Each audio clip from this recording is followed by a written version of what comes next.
Ladies and gentlemen, boys and girls, tilers, smilers and audience beguilers, welcome along to the Joe Spivey YouTube channel where we discuss books and a little else. And I'm here with another bookshelf tour, folks. We are racing towards a conclusion. We are down to the T's now. And of course, then after that we have RSTU. We've got some W's and some Y's, hopefully no Z's. There aren't many writers in my collection whose surname begins with an X either, so yeah, we're very, very close, and I think the next video shall be our denouement. But anyway, just before I do get into it, I've got a stack of about 10 or 15. A question for you folks. My demographers back at HQ tell me that a great stonking majority of you guys hail from the great landmass that is the United States of America. And so I have a question for you guys and one of your luminaries, one of your top dogs. I watched, to my chagrin and to my own disservice, I think, the 3-hour podcast between Joe Rogan and Tucker Carlson. I've been watching little tidbits of it over the last few days. Not a Rogan fan, barely watch any of his stuff. Used to when I was 17 or 18, but I've since gone through an edification and no longer beguile the midnight hours with him anymore. But I was drawn towards his podcast with Tucker Carlson, and I wonder, I have a question essentially. Is he still a writer, investigator / presenter of intellectual repute in the United States? I thought before watching that video that he was, albeit rather rancidly right-wing, and had that kind of, that typically American disregard for the poor as lazy layabouts or whatever. I expected that. I expected sympathy for Trump. I expected inexplicable demonization of Joe Biden, satanization of Joe Biden and the deep state Democratic establishment. But I did not expect him to be a veritable lunatic. I didn't expect him to say that there are good and evil, positive and negative energies that are provably bedeviling us here on Earth. I did not expect him to... What on earth else did he go through? I didn't expect him to call Alex Jones a kind of reasonable figure whose words we ought to listen to because he has been right more often than he has been wrong. I didn't expect him to delve into the latifundia of UFOs. I'm just astounded that this person has tens, if not hundreds of millions of bona fide, avowed supporters in the United States. Is he a lunatic? Is he a figure worthy of lambasting and lampooning? Or is he a real serious commentator? I know, of course, that I'm perhaps preaching to the converted. We've got our nice little sort of gorgeous sun-gilt cornucopia of centre-left, centre-right, liberal sort of skullduggery here on this YouTube channel. So I'm probably not speaking to the right people. But yeah, is Tucker Carlson relevant? Is he all right? Do you know anybody that likes his coverage? And how much sway does he have? Because he sounds like a deluded monster, actually. But that's enough of that. So we do have a great deal of stuff to get through today on this bookshelf tour. So let us crack on. First of all, one of the great things about doing a bookshelf tour is exhuming works that you would never have laid your eyes upon and would have just sat sort of accumulating dust on your shelves for months and months and months, for you to just then pick them up when you do a bookshelf tour. This is The Secret Political Advisor by Michael Spicer. What a surname that is, folks. He would have been right next to me on the register at school.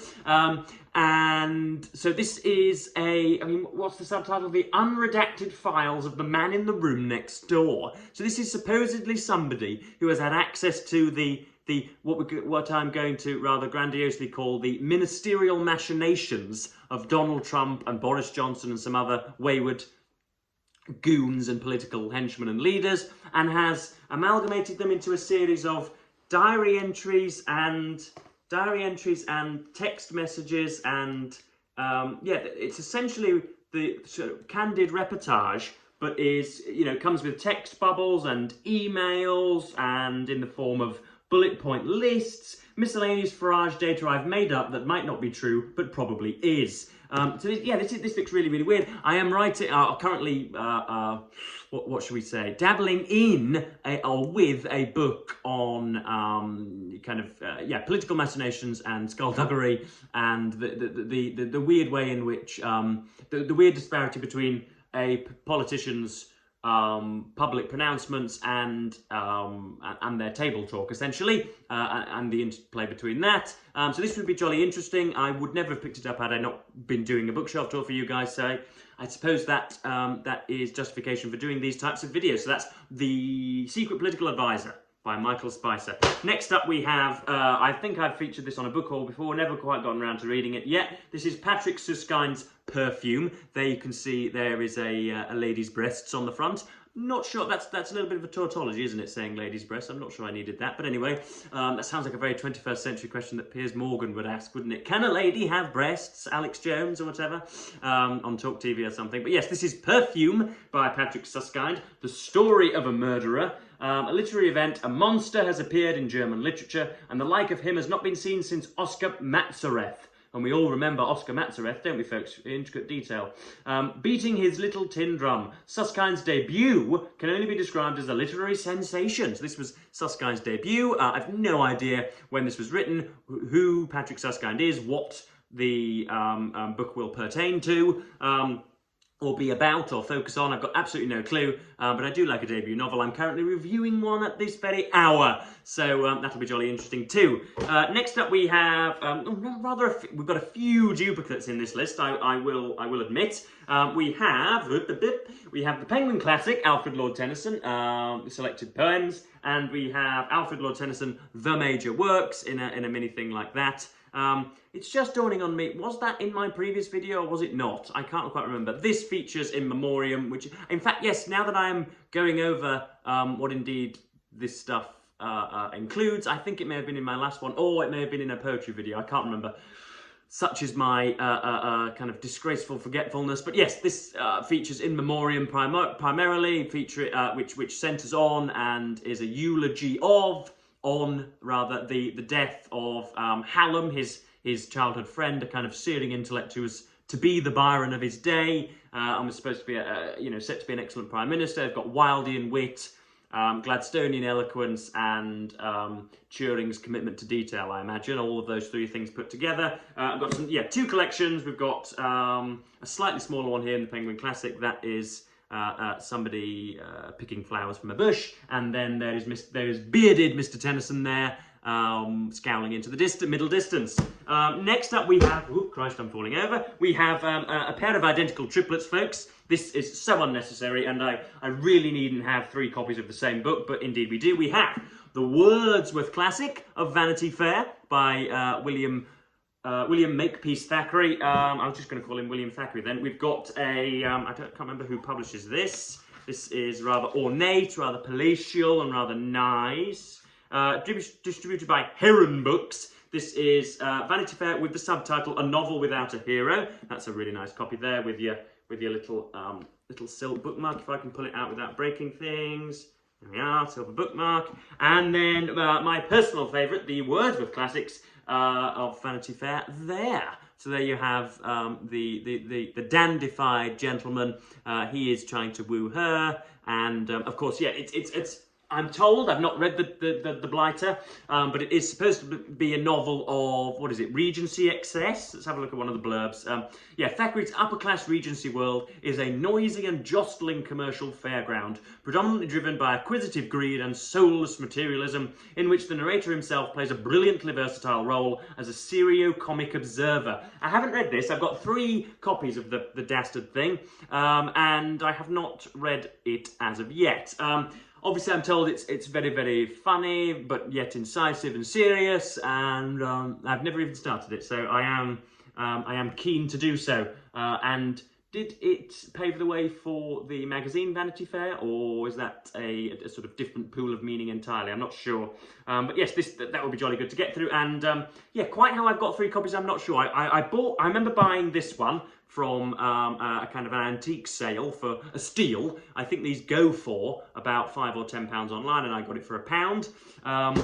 This one will have been acquired for me by, it's usually relatives who know that I like canonical classics and yet for some reason don't watch 13 weekly hours of my content, and so don't know to a book and to an ISBN just what I have in my collection, and so they go out and just buy me anything.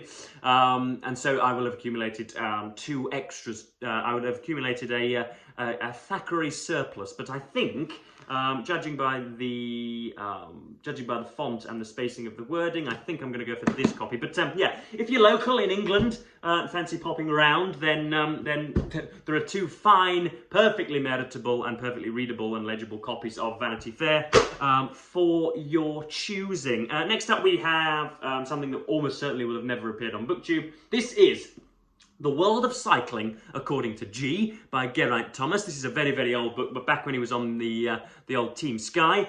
Geraint Thomas is a Welsh cyclist known for his stoicism and his hardness and his imperturbability. He's a very tough hombre and is not the most gifted of individuals, but has striven to get to the top by kind of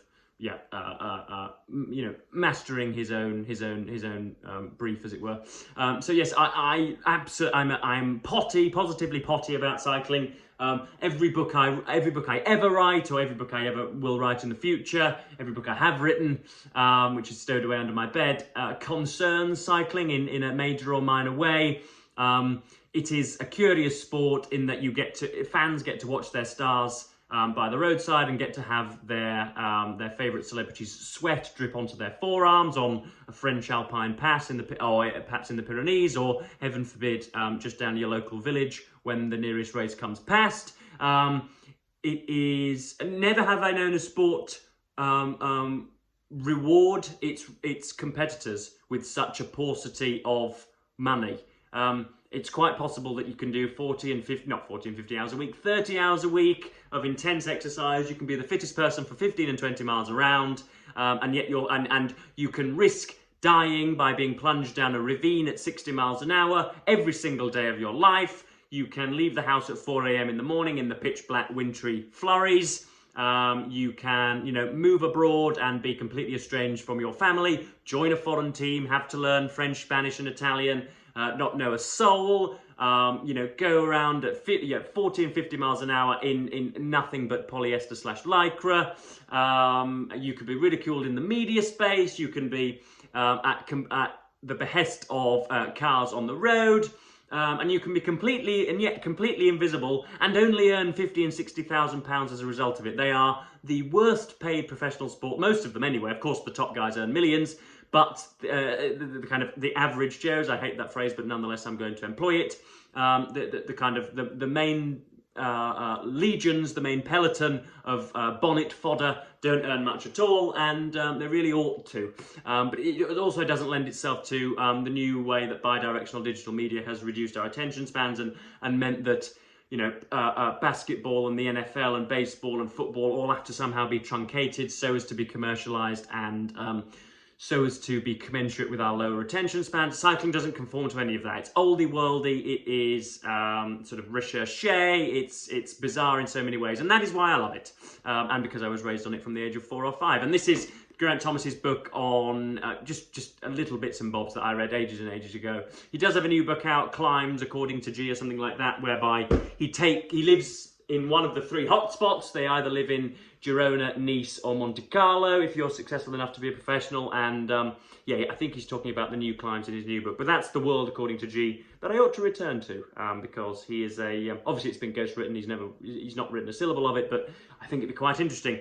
Next up we have Alexis de Tocqueville, Democracy in America. This has obviously been an abridged. I remember reading this and being stunned by some of the political proclamations. Some of the fertiloquence of de Tocqueville really seemed to understand the constitutional situation in America at the time and how that might progress and devolve, I think would be the phrase. And it's good. I think it stagnates in parts, even though this is abridged. I still found myself tutting and sort of examining the patterning on the ceiling rather than reading the book.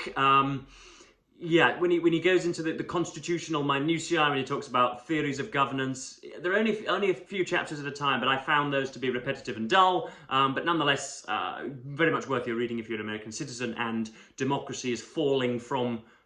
He's falling before your very eyes. So yes, that's de Tocqueville, Democracy in America. And then finally we have we could not. Could we do a video featuring authors with the surname T without mentioning the master of fantasy himself, Mr. Tolkien? We have some very weird Collins Modern Classics version of The Hobbit. There is Bilbo and Smaug.